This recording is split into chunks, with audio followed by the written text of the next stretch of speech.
Hey everybody, welcome to the little shed tour of what goes on in the little Bible journaling, prayer shed, Bible studying, videoing, and just a little spin around to see what's what around here. In the shed, I hope that you find, when you come through here, that you find presence, peace, power, anointing, blessing, that you leave better off than when you come through my channel and visit me in my little shed today. So let's go on with the Okay, as you come in the door, you can see that it is literally just a shed. We still have the wood floor with some rugs thrown over the top of it. We do store stuff in here. But over here, I have some drawers with some Bible journaling and just crafting stuff, that kind of thing happening. And not a whole lot of much of anything else other than crafts. And then here is my table, some more crafting paper that I have not put up yet, a few Bibles, my stand, my chair, my little I don't know what you call it. We still need to put the ceiling in, so we're not finished with the shed. A little bit of furniture, things that I found on sale at a good price, an old trunk, some chairs over here, more chairs, more rugs, some stuff that I haven't yet put up. It's just storage, and a few pretty things. And there I am. You can see storage over the back part back there. In here we have Bible journaling supplies, things like that going on, paints, markers, the supplies that I use to put my little spirals together with, these kinds of things.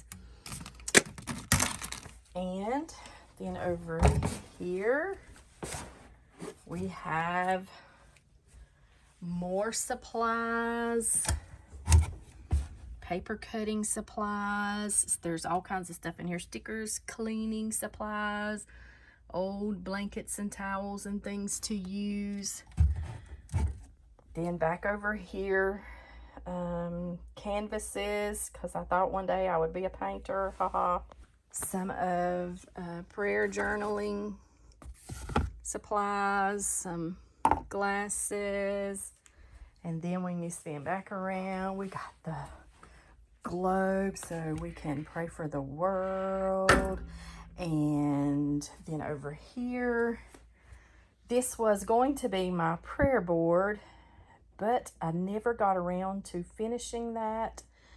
I'm not sure if I'm going to still use that for that. But then my little fireplace, because it's no electricity in here, and we use the fireplace and then the window unit to keep me cool and warm whenever it is hot and cold.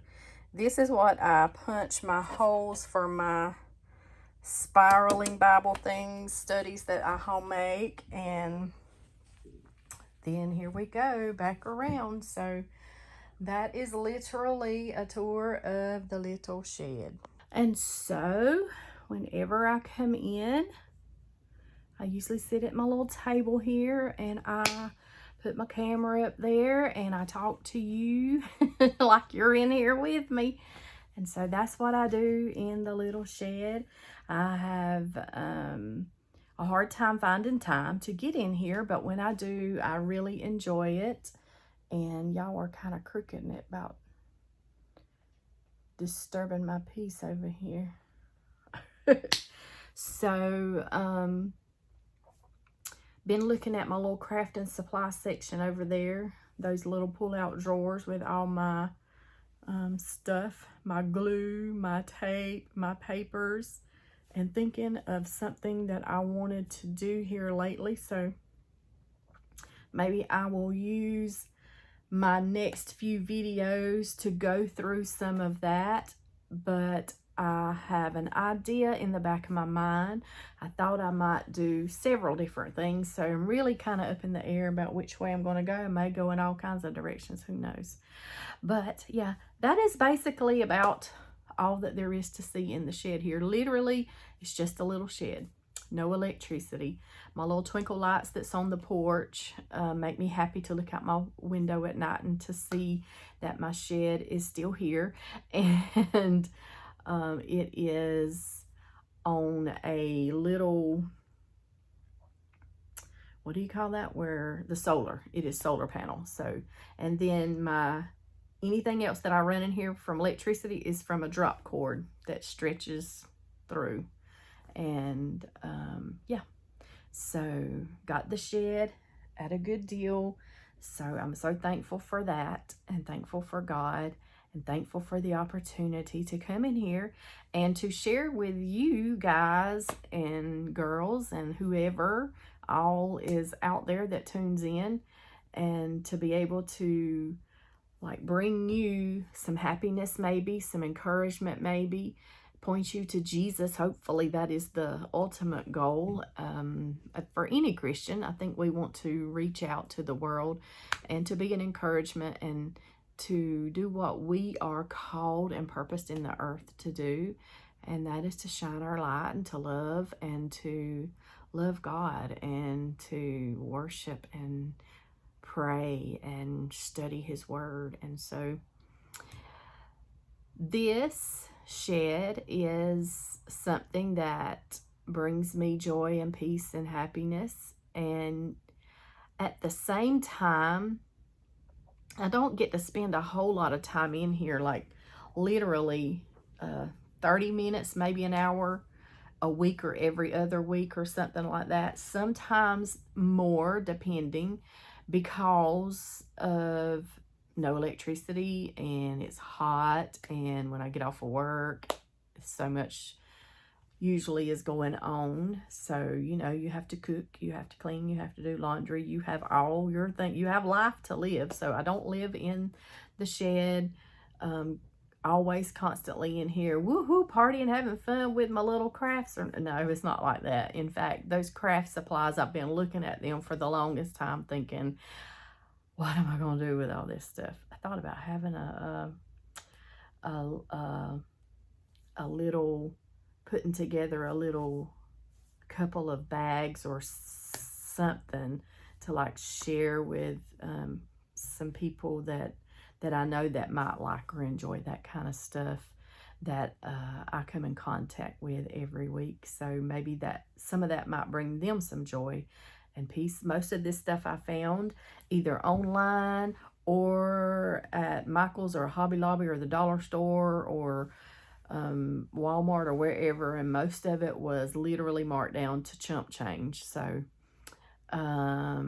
it's joyful, and it kind of helps my mind relax sometimes whenever I do get to be involved with journaling and things. I think the biggest majority of the time, I love putting my little spiral notebooks together and then writing all my notes and studies and stuff in those, because I spend most of my time whenever I'm Bible studying or whatever in the house, because that's where I can run back and forth to the laundry room or to the restroom or to the stove, or just, you know, all my stuff is mostly in the house, like my commentaries and dictionaries and Bibles and all that kind of stuff is in the house. So, but then I put together in my mind what I want to talk to you about. So I come out to the shed and I record. And so this little video is short and sweet. Just wanted to share that little bit of my world with you today, and to encourage you to find you a little corner of the world. It does not have to be a shed, does not have to be, because I spent years doing stuff, my Bible studying and chatting it up with the camera, either walking outside or parked in my vehicle somewhere. And honestly, I had a lot of those videos up. I took all of them down way a while back whenever I thought nothing is ever going to evolve or to move forward, and I thought I'm just wasting my time. And some of the things that, as I've grown in my Bible studying, I learned things that I had to unlearn some things because I thought I had some things learned, and I had learned them wrong. So then I shared some stuff, and I was like, I don't really know which video or which part of the video or whatever. So I just took everything down. I thought if it ever evolves again or picks back up again, I would just start afresh and anew. And so here I am, afresh and anew,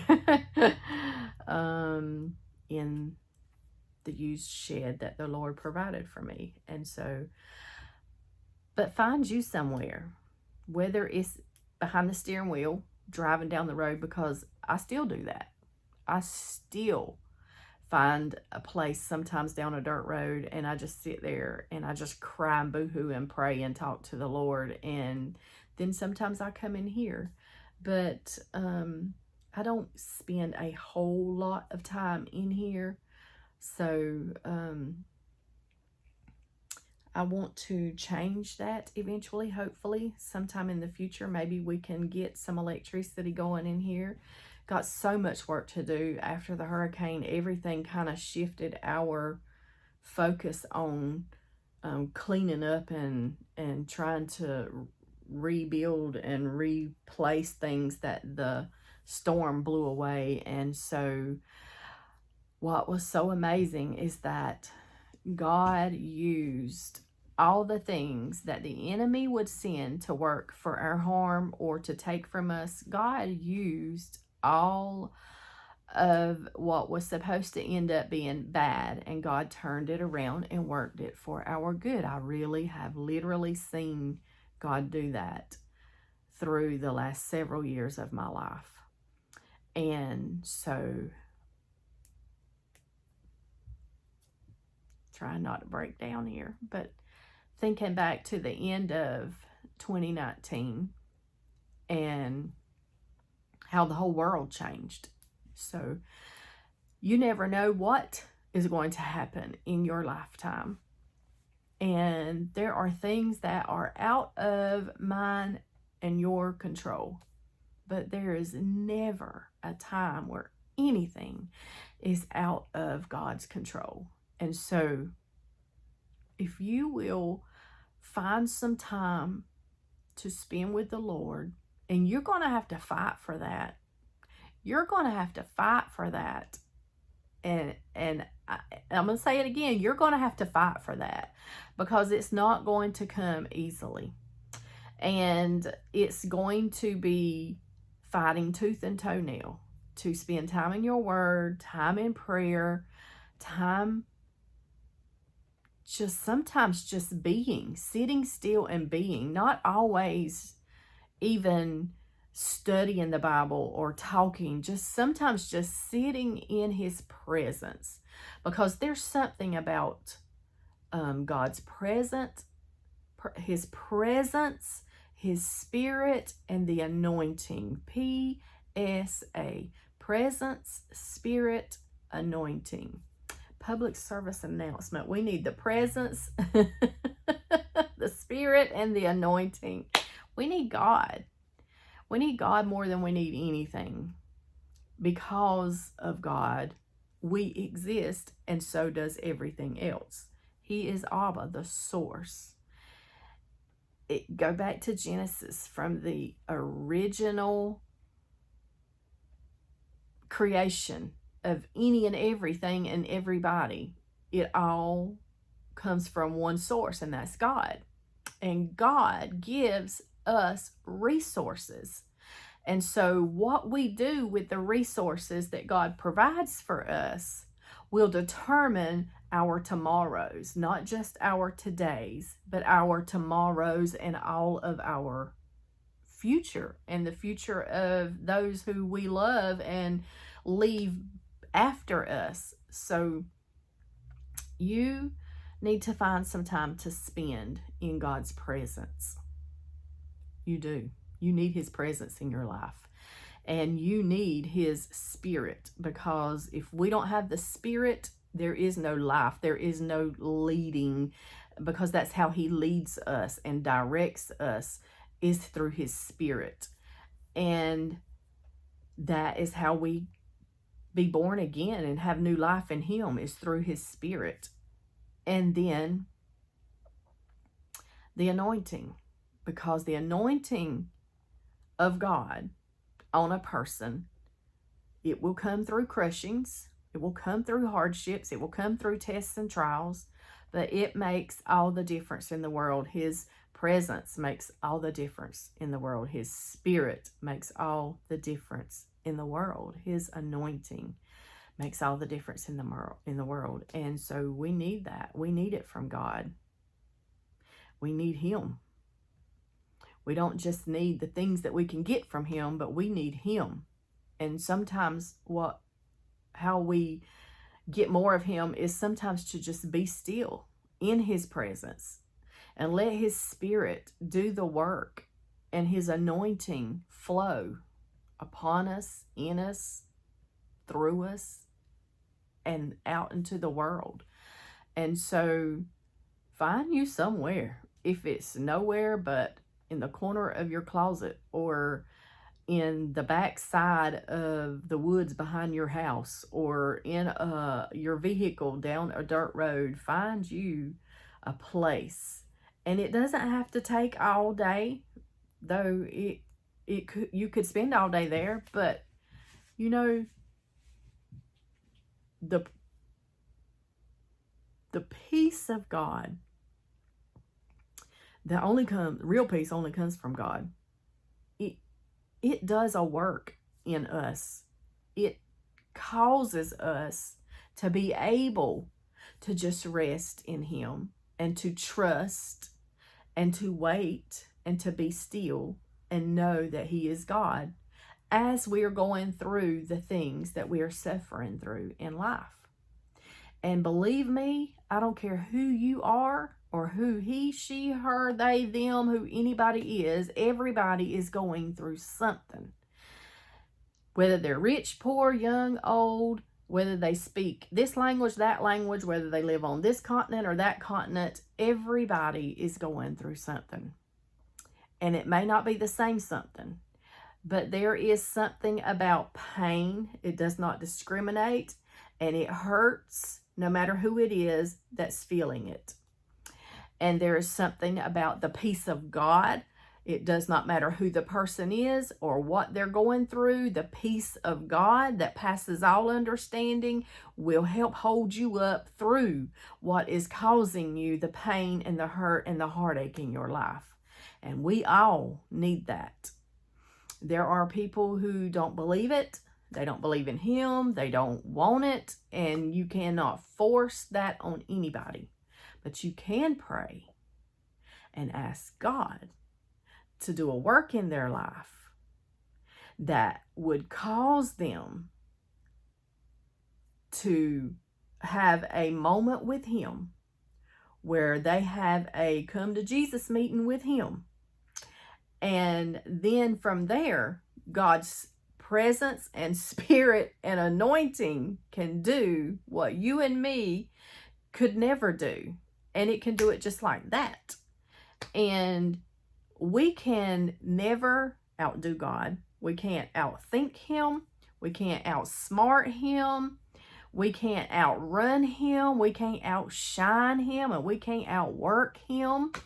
We can't outpreach him or teach him. Or we cannot even come close to comparing, to touching his presence and his peace and his anointing. And so if you come and happen to fall on this channel and you spend a few minutes with me here in the shed, I hope that in some way, shape, form, or fashion that you encounter him in some way, in his presence, his peace, and his anointing.